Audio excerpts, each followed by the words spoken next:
5 wins. 9 races. The last NASCAR driver to win 5 of the first 9 races of a season was Dale Earnhardt, and that was back in 1987. In the entire history of this sport, only 4 drivers have ever pulled off that feat. Tyler Reddick just became the 5th. But what should be a moment of pure celebration has turned into one of the most talked about and controversial storylines NASCAR has seen in decades. This is not just about a driver on a hot streak. It is about a team sitting at the center of a cheating scandal that refuses to go away, a fan base that is divided straight down the middle, and a governing body that does not have a clean answer for any of it. To understand why this story exploded the way it did, you have to go back to April 19, 2026, at Kansas Speedway. The Advent Health 400 had everything: a historic performance, a heartbreaking loss, a controversial caution, and a finish that only poured more fuel onto an already burning fire. The day started with Reddick putting the number 45 2311 Racing Toyota on the pole, edging his own co-owner Denny Hamlin by just 0.019 seconds. The two teammates went side by side for the first 3 laps, banging doors and trading paint until Hamlin finally cleared him on lap 4. From there, Hamlin was the class of the field, dominating stage 1 and leading 75 of the first 80 laps, completely in control of the race. Meanwhile, Reddick was quietly fighting a car that had brushed the wall in turn 1, his steering column slightly off-center, managing the damage while trying to stay in contention. Kyle Larson woke up in stage 2 and started hunting, eventually passing Kevin Harvick for the all-time laps led record at Kansas. Then, with about 10 laps to go, Reddick took the lead. 2 laps from the finish, his car sputtered. "I ran out of fuel," he screamed over the radio. He caught it by switching to the reserve pump, barely, but the delay handed the lead back to Hamlin. The white flag was seconds away. Then it happened. Cody Ware, running 6 laps down in dead last place, spun out on lap 266. The caution flew, sending the race to overtime. On pit road, Michael Jordan, who had been watching anxiously, put his hands on his head. The race was reset for a 2-lap shootout. Hamlin chose the inside lane.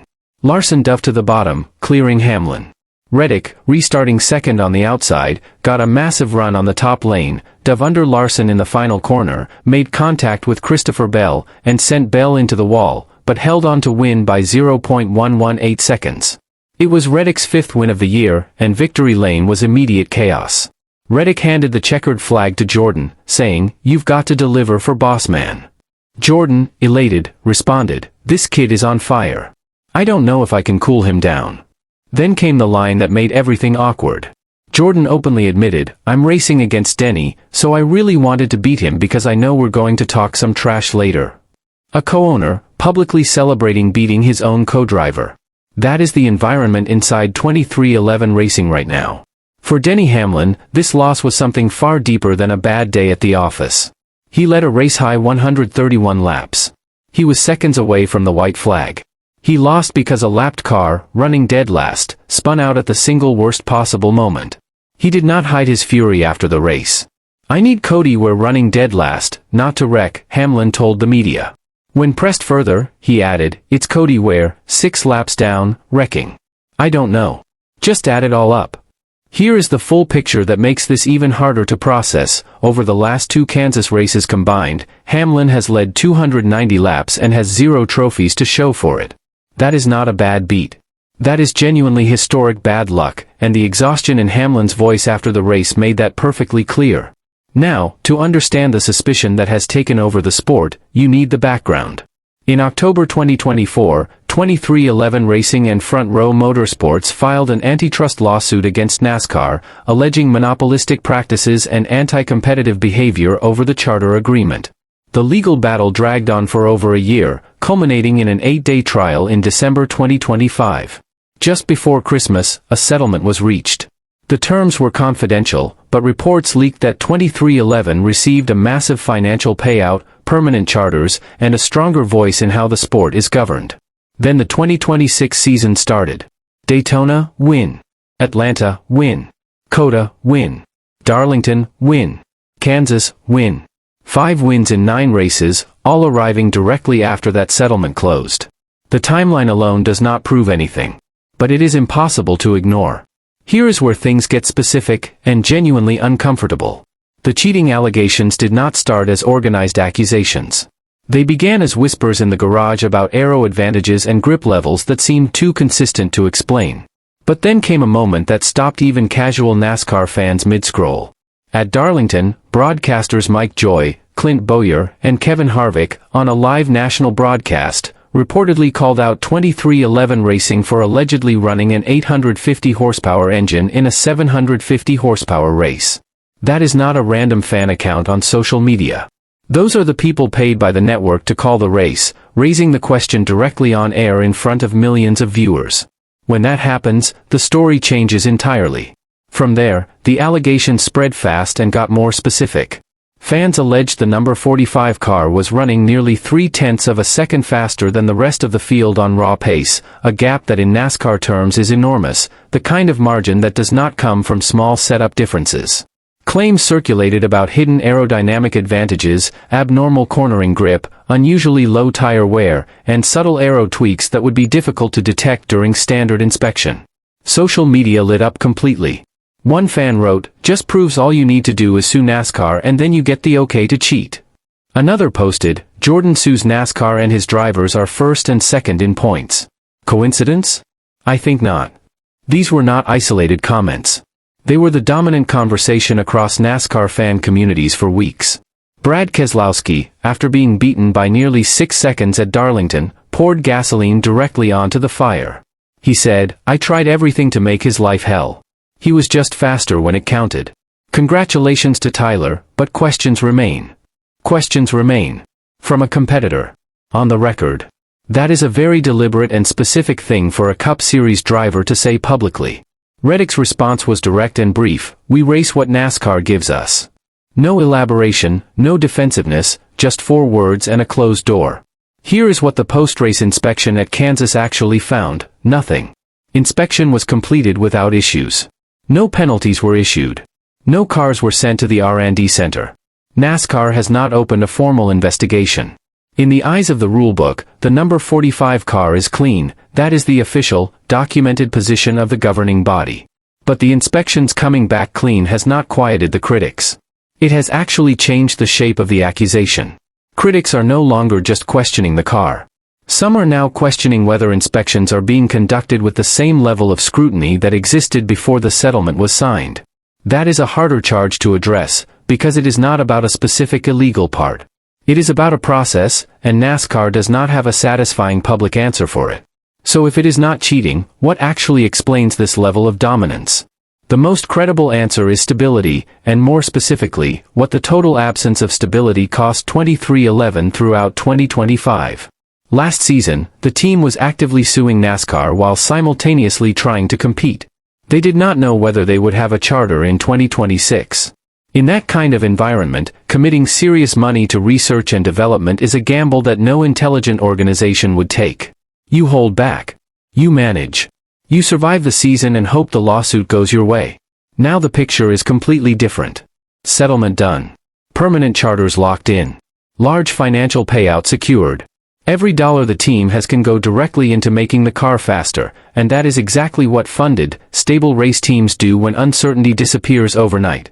And then there is Reddick himself, who deserves far more credit in this conversation than he is currently receiving.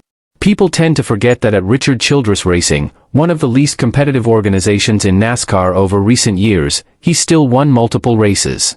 He was always this talented. He was simply never inside equipment that could fully express what he was capable of. Put an elite driver into suddenly well-funded and stable equipment, and this is what it looks like. The front row motorsports situation makes the conspiracy argument collapse almost entirely on its own. FRM was part of the same lawsuit. They received the same settlement. But right now, their drivers sit 19th, 29th, and 30th in the points standings, with just 2 top 10 finishes across 18 starts. If NASCAR was secretly handing out wins as part of a settlement deal, why is Front Row Motorsports not winning anything? Nobody pushing the conspiracy theory has answered that question, because there is no good answer for it. Media insiders have been direct in dismissing the narrative. On the Teardown podcast, Jeff Gluck said flat out, "By the way, I don't know what people are referencing.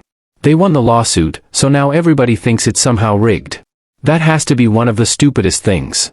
His co-host Jordan Bianchi went further, joking that the settlement must have included a clause where MJ demanded wins at Daytona, Atlanta, and COTA, and NASCAR's response was, "Seriously?"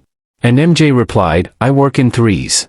The humor in that exchange highlights a real contradiction at the center of the fan theory. The same fan base that regularly criticizes NASCAR for incompetence is simultaneously arguing that the organization secretly and successfully rigged outcomes across multiple completely different track types without a single whistleblower or leaked document. But the competitors who actually raced against Reddick at Kansas are not dismissing the speed as casually. Ryan Blaney, who finished 24th, said, "I wish I could point something out, but he's just faster." Kyle Larson, who ran second until his tires gave up, admitted, "I thought I could cruise right there, but my balance was just super tight." And then there is the quote that carries the most weight of all, from Denny Hamlin, Reddick's own co-owner, who races the same manufacturer on the same team. Hamlin conceded after Kansas, he was faster on entry, the middle, and the exit. "I'll study it and try to learn something." When the man who co-owns the team, shares a garage, and drives the same Toyota concedes that his own driver outperformed him in every single phase of every corner, that is not a deflection. That is a driver telling the truth and not yet knowing what to do with it. Reddick now leads Hamlin by 105 points in the standings and is on pace for one of the most dominant individual seasons in the modern history of the sport. But every win arrives with an asterisk from a significant portion of the fan base, not placed there by officials, but by doubt that has taken root and is not going away. The Michael Jordan factor amplifies all of it. He is present at the track every week.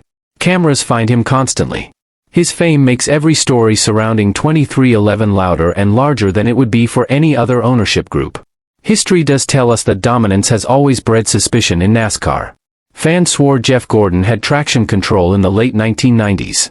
They believed Dale Earnhardt Jr. had a special restrictor plate at Daytona in the early 2000s. But neither of those controversies came attached to an antitrust lawsuit against the governing body. That one detail changes everything about how this particular moment feels to the people watching it, even if every single underlying fact about the car turns out to be completely legal. NASCAR is stuck. They can open a formal investigation into 2311, confirm public suspicion, and create an entirely different set of problems, or they can stay quiet, let the narrative run unchecked, and watch credibility erode race by race. Right now they are choosing quiet. And quiet, with 5 wins in 9 races and Talladega coming up next, is clearly not working. Reddick won at Talladega in 2024.